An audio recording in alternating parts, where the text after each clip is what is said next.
ابتدائی طور پر کیا نقصان ہوا کہ ایک نبی برحق تھا، سب سے بڑا یہ گناہ، اور کئی چیزیں چھپا رہے ہیں، قرآن بدل رہے ہیں، سوری تورات کی آیتیں بدل رہے ہیں، اس کو غلط مفہوم میں استعمال کر رہے ہیں، اس کو غلط انٹرپریٹیشن کر رہے ہیں، کئی چیزیں، لیکن خاص طور پہ جس چیز کی طرف ریفرنس اللہ تعالیٰ کتمان کتمان حق کی بات کرتے ہیں، تو پھر اس کی طرف سب سے زیادہ اللہ تعالیٰ کا اشارہ ہوتا ہے کہ انہوں نے نبی صلی اللہ علیہ وسلم کے بارے میں ہر کتاب میں، جتنی بھی کتابیں ہیں موجود، سب میں ہے موجود، ان کے چاہے ہندوازم میں لے لیں، عیسائی میں، بائبل میں، کہیں بھی لے لیں، تو بڑے کھل کر کے بتایا گیا کہ ایک نبی آئے گا اور آپ نے اس کو جو ہے اس کی پیروی کرنی ہے، ٹھیک ہے۔ اب یہ کتمان کیا کر رہے ہیں کہ انہوں نے یہ بات چھپائی، ٹھیک ہے، اور اس سے نقصان کیا ہوا کہ جو لوگ علم کے لیے، بلکہ وہاں پہ پورا معاشرہ ہی علم کے لیے ان کے پاس جاتا تھا اور یہی نہیں بتا رہے تھے، اور اس سے نقصان یہ ہوا کہ وہ بھی تذبذب کا شکار ہوئے، خود بھی وہ جانتے بوجھتے نہیں ایمان لے کر آئے، اور دوسرا انہوں نے دوسروں کو بھی گمراہ کیا، تو یہ بڑا الزام تھا ان پہ، اور اسی کی بات ہو رہی ہے یہاں پہ، ٹھیک ہے۔ اب کیا کرتے ہیں الذین، یہ کاتمان کر کے پھر کہتے ہیں الا الذین تابوا واصلحوا، 160 میں ہم دیکھتے ہیں وہ کہہ رہے ہیں کہ وہ لوگ جو انہوں نے کاتمان کیا حق کرتے ہیں، ان کے لیے لعنت اللہ ہے، ٹھیک ہے۔ اب لعنت اللہ کا جو ہے وہ صحیح مطلب سمجھنا چاہیے، ٹھیک ہے۔ لعنت کیا یعنی اس کی سزا اللہ تعالیٰ نے یہ نہیں کہا کہ آپ نے یہ جرم کیا، جرم جو تھا آپ کا، آپ نے چھپایا نبی کا کی جو ہے وہ نبوت کو اور ان کی بعثت کو، ان کے وقت پورا ہو چکا تھا، سب کچھ آپ کو پتا تھا، وہ ایسے پہچانتے تھے جیسے اپنے بیٹے، اور اس کو چھپا لیا تو اس سے نقصان بڑا ہوا، جرم یہ تھا، سزا بھی ڈفرنٹ قسم کی ہے، ٹھیک ہے، جرم بھی ڈفرنٹ قسم کا، اور سزا بھی۔ سزا میں کیا کہہ رہے ہیں کہ اللہ تعالیٰ کہہ رہے ہیں لعنت ہو اس پر، اللہ کی لعنت ہو اس کی فرشتے بھی پر، اور لعنت ہو کس کے، لوگ بھی اس پر لعنت کریں گے، تین طرح سے لعنت ہے۔ اب لعنت کا مفہوم ہم سمجھ لیتے ہیں، لعنت کا مفہوم ہے قہر و غضب، ٹھیک ہے۔ کچھ اور لعنت کا مفہوم آپ کے ذہن میں آ رہا ہے؟ کیا ہو سکتا ہے لعنت کا مفہوم؟ ہم بولتے بھی عام زندگی میں، جی یہ تو ہم قرآن حدیث سے لیں گے، لیکن جیسے عام مردود زندگی، ہے، رد کر دینا اس کو، رد کیا جی ہوا، رد کیا ہوا، کہا لعنت ہوا ہو تم پہ، ہاں۔ ایک بچے کو اگر ہم گھر میں دیکھتے ہیں، یہ لفظ گھر میں بھی استعمال ہوتا ہے، ایک بچہ جب پسندیدہ ہوتا ہے تو اس کو ہم شوق سے اس کو بلاتے ہیں، پاس کرتے ہیں، ٹھیک ہے۔ ایک بچہ جو ہوتا ہے آپ اس سے تنگ ہوتے ہیں تو اس کو بلاتے بھی نہیں ہیں، ٹھیک ہے، یعنی اس کو اپنے پاس سے دور رکھتے ہیں، اور وہ کئی چیزوں سے محروم بھی رہ جاتا ہے، ٹھیک ہے۔ اور جیسے اسی کا اگر بہت انتہا کا عمل ہم معاشرے میں دیکھیں تو ہم لعنت بھیجنے کا مطلب بتاؤ، اس سے ہم آگ کر دیتے ہیں، ہے نا، آگ کرنے کا بھی سنا آپ نے کسی نے کسی کو آگ کیا ہو؟ ہاں سنتے تو ہیں، جائیداد سے آگ کر دیا، دادا سے آگ کر دیا، ہم فلموں میں بہت سنتے ہیں، جی صحیح، جی۔ تو عام معاشرے میں بھی کیا ہوتا ہے کہ اسے الگ کر دیا جاتا ہے، اس سے دور کر دیا جاتا ہے، اس کے جرم کی سزا کے طور پہ اس کو کچھ اور نہیں سزا دی جاتی، اس کو الگ کر دیا جاتا ہے۔ بالکل یہاں پہ یہی ہوگا، لیکن اور زیادہ ایکسٹریم میں ہم سمجھیں گے اس کو کہ لعنت اللہ کیا تھا۔ لعنت کا مفہوم ہے قہر، غضب، دھتکارنا۔ اللہ کی لعنت یہ ہوگی کہ وہ انہیں اپنی رحمت سے باہر نکال دیتا ہے، اور پھر لعنت کرنے والے کو ان کا لعنت جو ہے اس شخص کا پیچھا کرتی ہے،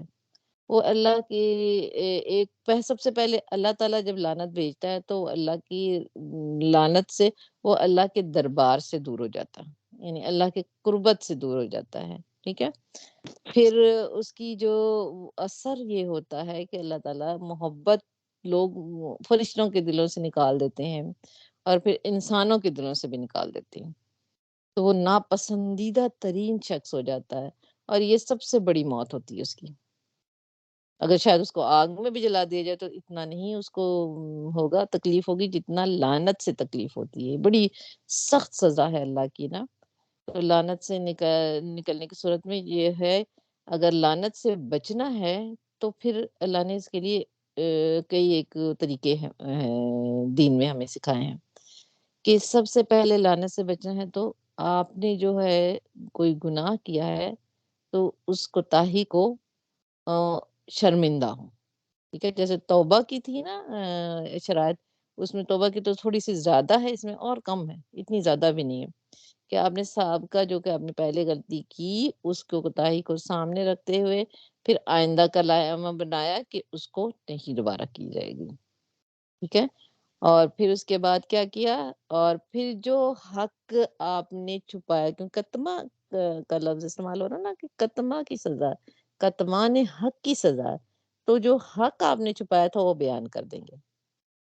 ایک تو آپ اس کو اگلے نہ کرنے کی کریں گے اور پھر اس حق کو بیان کر دیں گے۔ جیسے ہمارے 2 بزرگان دین ہیں، انہوں نے بالکل یہی کاتمانہ کا جو کہ بہت کم یہودی اسلام لے کر آئے، اسلام کے بعد میں لے کر تو یقیناً آئے ہوں گے، اتنا نام نہیں آتا ہے، لیکن یہ 2 لوگوں کا بہت، عبداللہ بن سلام اور صہیب رومی رضی اللہ تعالیٰ عنہ۔ یہ دونوں جو تھے جب یہ دونوں یہود فرقے سے مسلمان ہوئے اور انہوں نے تائب بھی ہوئے اور انہوں نے حق جو چھپایا تھا وہ بیان بھی کیا، نہ صرف نبی صلی اللہ علیہ وسلم کے سامنے بیان کیا، اپنے قبیلے میں بھی جا کر کے انہوں نے کھل کر کے بیان کیا، اور پھر اس کے بعد اسلام کی جو خصوصیت جو دونوں میں فرق تھا وہ بھی ڈسکرائب کیا، اور ان کا بہت بڑا ایک بہت لمبی سی حدیث عبداللہ بن سلام کی جس میں یہ ان کی جو مکاریاں تھیں قریش کی وہ کھولی، انشاءاللہ میرے خیال سیرے میں ہے، ہم وہاں پہ بھی دیکھیں گے اس کو۔ تو ان چیزوں کے ساتھ یہ ہم سمجھتے ہیں کہ کیسے ہوگا کہ پچھلی گناہوں کو کھول کر کے بیان کر دیا جائے گا، اس لیے ہم کسی کی گناہ کو چھپاتے ہیں یا کسی کی بات کو ہم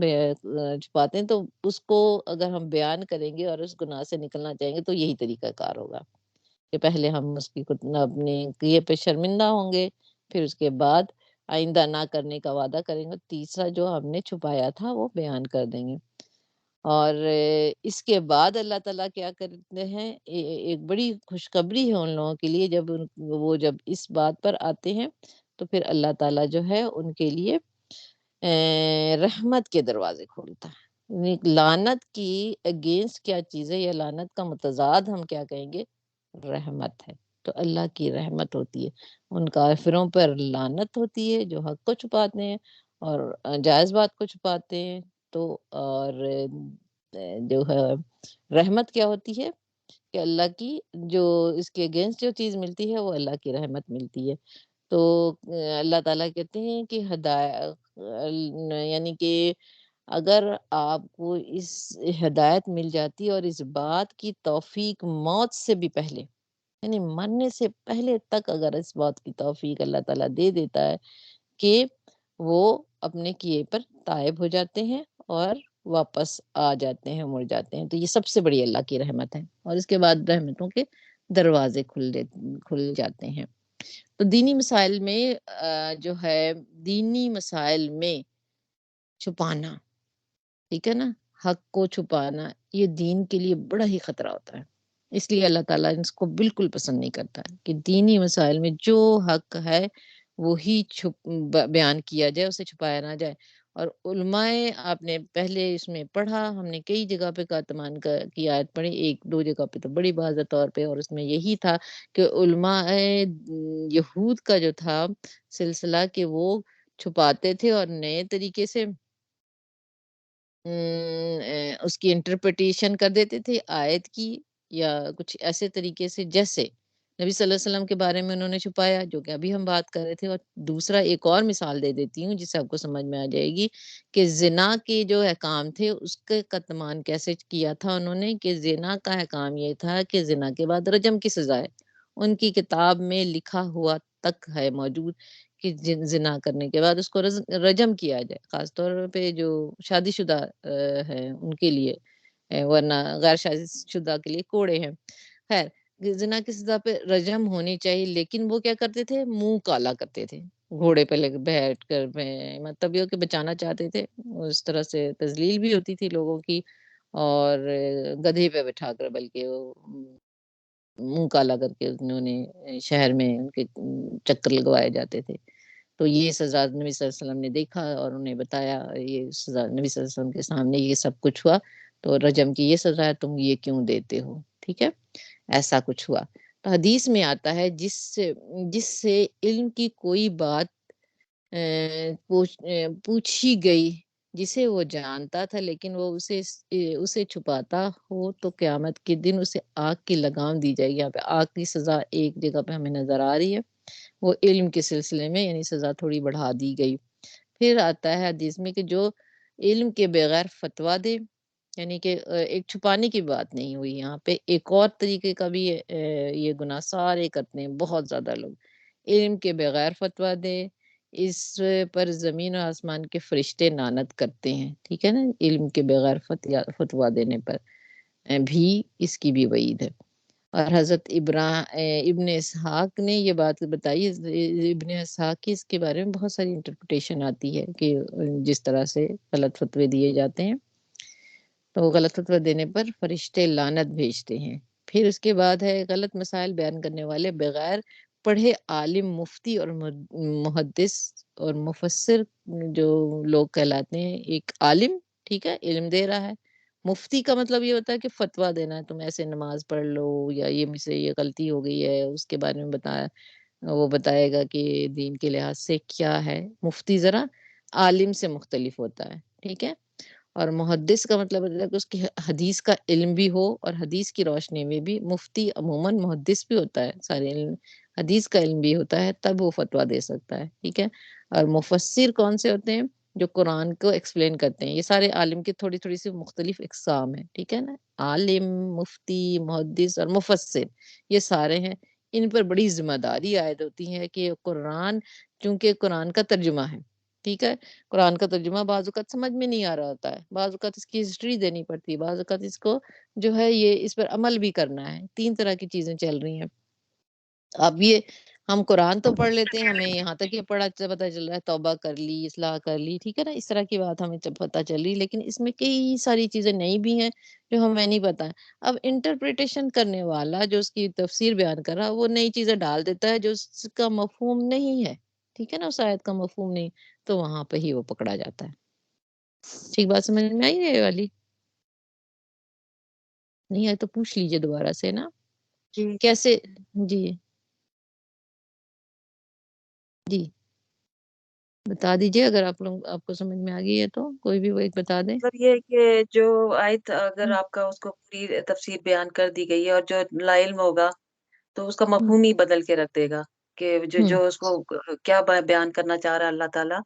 تو وہ جو ہے ہم، جو صحیح پڑھا لکھا ہوگا تفسیر اس کی صحیح معنوں میں جو اس کے معنی ہیں وہی معنی نکالے گا، وہی لیکن جو معنی ہے۔ جس کو علم نہیں ہے یا کم علم والا ہے تو وہ اس کا ہم، تو مفہوم ہی تبدیل ہو جائے گا۔ مفہوم ہی تو، اور ہاں، اور ہاں یہ طریقہ کار جو ہے ہمارے یہاں بہت استعمال ہوتا ہے۔ ہم دیکھتے ہیں کہ ہم زیادہ علامہ مدودی کا ترجمہ استعمال کرتے ہیں، اور وہ کہتے ہیں، میں نے پہلے بھی آپ کو بتایا تھا کہ ترجمانی کہتے ہیں کہ میں نے آیت کی ترجمانی کرتا ہوں، ترجمہ نہیں کرتا ہوں۔ ترجمانی کا مطلب یہ ہے کہ تھوڑا سا اس کو ایزی کر کے ایسے کر دیتے ہیں کہ ہمیں سمجھ میں آنے لگتا ہے، ٹھیک ہے، ساری بات کو اس آیت سے ہی ہمیں ترجمہ ہی پڑھ کر کے سمجھ میں آنے لگتا ہے۔ اب کچھ جو ہے جیسے ایک میرے پاس بھی بک تھی جس کا رائٹر مجھے اشرف تھانوی، ٹھیک ہے، اشرف تھانوی کا وہ ترجمہ تھا، وہ کافی پہلے کا بھی ہے، صدیاں تو ہو گئی ہوں گی، ایک صدی تو گزر گئی ہوگی، تو ان کے ترجمے میں بڑی عجیب سی چیزیں نظر آتی تھیں اور